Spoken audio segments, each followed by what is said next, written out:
Social perception and attraction. All right, social perception. It's how you look at some people, or all people actually. It's the first impression, perception, is always going to be in the forefront of your mind. It can change on more interactions. And so the idea of first impression matters most. That's situational. It does matter in terms of interviews and like the first meeting of like your significant other's parents. That's very important. But on an individual basis, it's also you are able to change the perceptions of other people. The first thing you have to look at is the attribution theory. When we're looking at the attribution theory, we're looking at what is playing into your behavior. Is it dispositional? Internally, is that just your behavior? Is that just your personality? Is that just who you are? Or is it situational? So when we're looking at these two things, if we're at a party and you see somebody who's hanging out, talking to everybody, is that their personality, or are they performing for the people around them? Same thing goes with school. Is somebody who sits quietly, is that their personality? Are they just a quiet person? Or are they just quiet because they're in a school building? So if we're looking at this example, it's the same idea. A wallflower, is he too cool to socialize? Is he looking at his phone constantly because he doesn't want to be there? Or is he waiting for a text message? So the fundamental attribution error is the error we make on an instant reaction, saying, well, that's just their personality, not taking into account what's happening outside of that moment. So your friend who has really bad road rage, are they a really aggressive human? Or is the road rage that's happening right this second because they have to get home to take care of their sibling? Are they running late for work? What are the situations that precede the behavior? You also have your actor-observer bias. Remember, bias is leaning one way or another based on something that's not always accurate. When this happens, we are saying our own beliefs, our own behaviors are because of the situation that's in front of us. Well, I would never do that in normal situations. When in fact, it's actually an internalized behavior that you would do over and over again, but you haven't reflected enough to acknowledge that. Self-serving bias.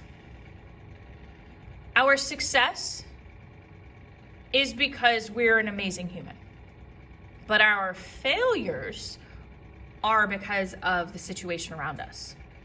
This is really apparent in people. I see it most often with athletes. Well, we won because I was the best person on the field. Well, we lost because they were just, they kept fouling us. When that's not always accurate. And we have to remember, as humans who are growing, and we're always growing and learning, to reflect on both the dispositional and the situational. We also look at nonverbal communication. And when we're looking at all of this, go back one, we're looking at facial expressions, gestures, physical contact, eye contact, and cultural things.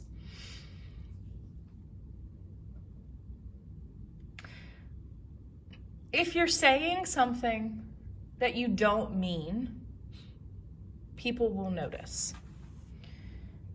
Being genuine with your words and your behavior is apparent. Gestures. You can typically see when somebody is uncomfortable because they have their arms crossed in front of their body. A relaxed human, typically, not always, will have their hands by their sides or behind their back or in their pockets. And then you can look at physical contact and eye contact.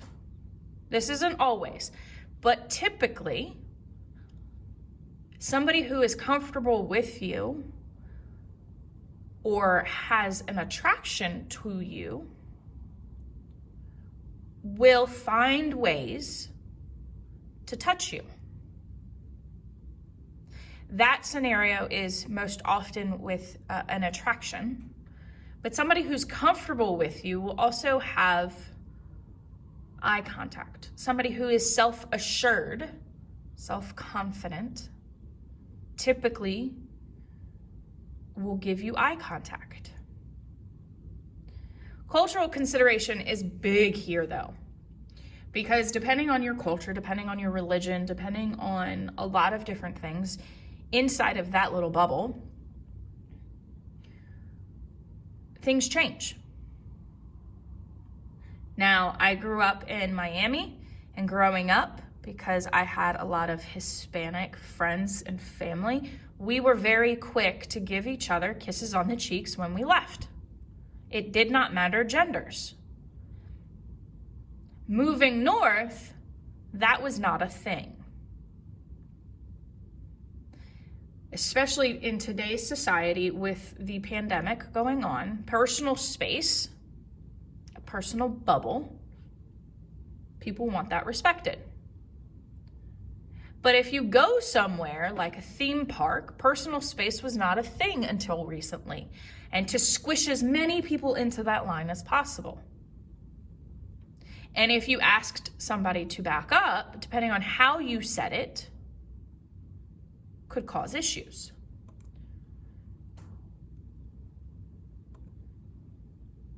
So if we're looking at it, we need to remember that these are all nonverbal communication that people look for.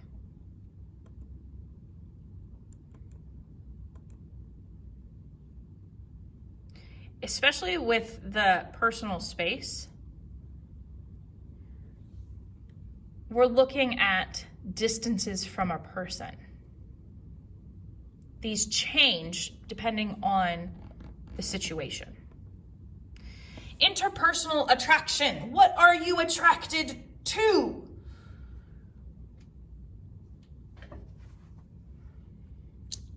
I bet it's similar to the people around you. It's also cultural. Now, these are different societies and cultures. Scarification in African society is used in some tribes to show the world that a human is an adult. The scars or tattoos are used to show family, so like family connections, jobs, and status within the tribe. We have neck rings of the people in Thailand. This is interesting because these happen, this process starts right before puberty, I believe. And this culture finds the length of the female's neck beautiful. In Japan, you have the painting of the face. In South America, just like the scarification, these are going to be signs of status, of beauty. The Maoris in New Zealand have face tattoos. Some places have piercings. Hair color, eye color, makeup.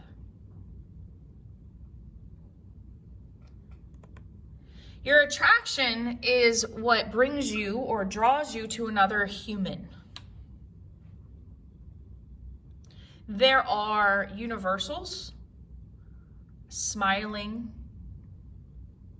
makes you more attractive. There's also preferences. And remembering that preferences are not universal. What you may prefer may not be what somebody else prefers. And attractiveness does not equate to successfulness, or at least it shouldn't. But depending on your gender, it does. You have similarities. And this is where it actually gets kind of funny or weird, depending on how you look at it. The matching hypothesis is that you choose your circle based on how similar they are to you.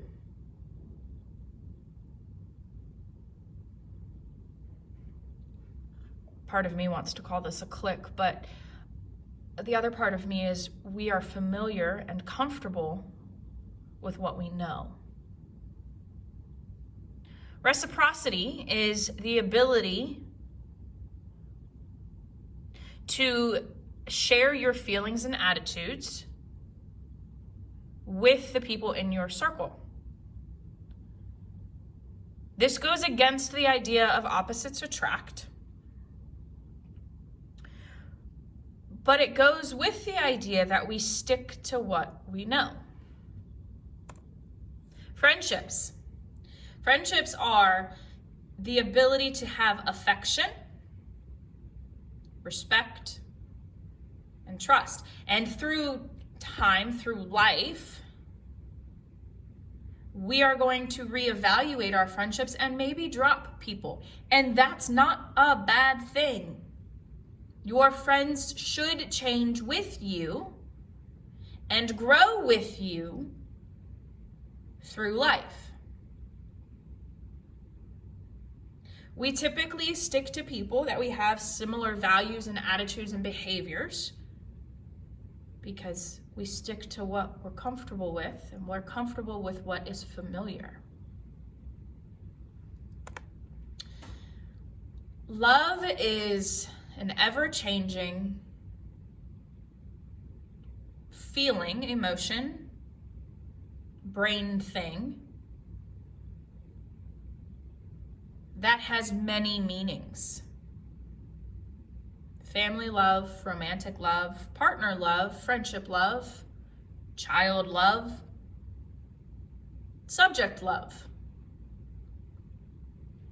And in love and love are two different things. Sternberg has the triangular theory of love.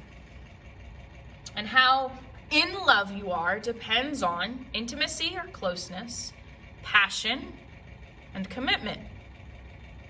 Now, passion can mean different things in different situations. It does not have to mean just romantic and or sexual attraction.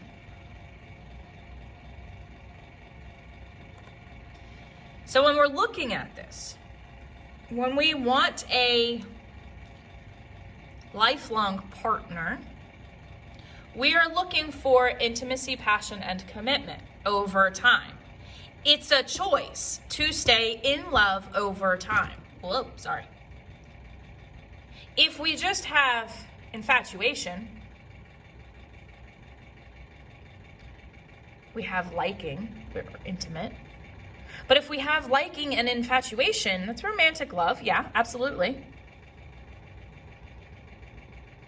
But without commitment, it's not long term. We can have companionate, which is intimacy and commitment. Empty love is just commitment. You're just there. You no longer have the infatuation or the liking. You just have the commitment. You have to have all three, the intimacy, the passion, and the commitment, to have a lifelong partnership.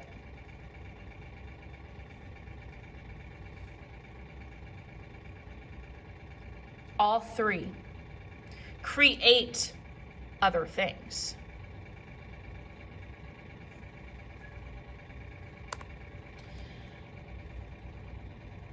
This is just another look at this triangle.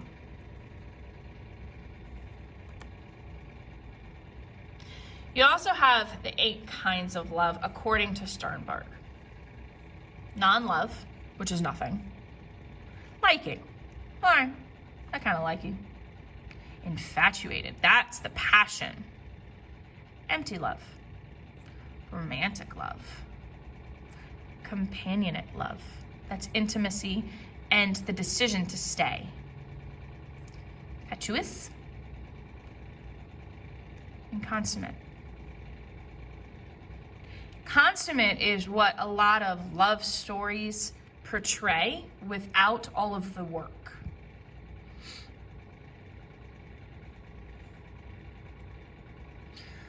Altruism. Altruism is the unselfish concern for other people. Now, there's a lot of issues with this because it can be used against the humans that have this ability. And you have to pay attention to this word unselfish. Because if you're doing it for selfish reasons, that's just being prideful. That's showboating. But when we're looking at altruism, the people who portray this the most are typically always in a good mood. They typically will help others because they see the suffering.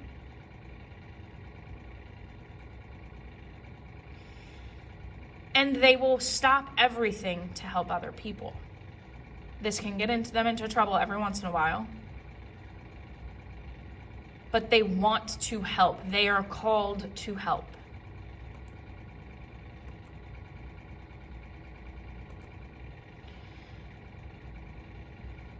Sometimes things happen where you are unaware of the situation. You feel like there's nothing you can do. Or the bystander effect, which is fascinating and irritating. Where you believe other people will help, so you do nothing. You expect somebody else to call 911 at a car accident. You just stand by and watch.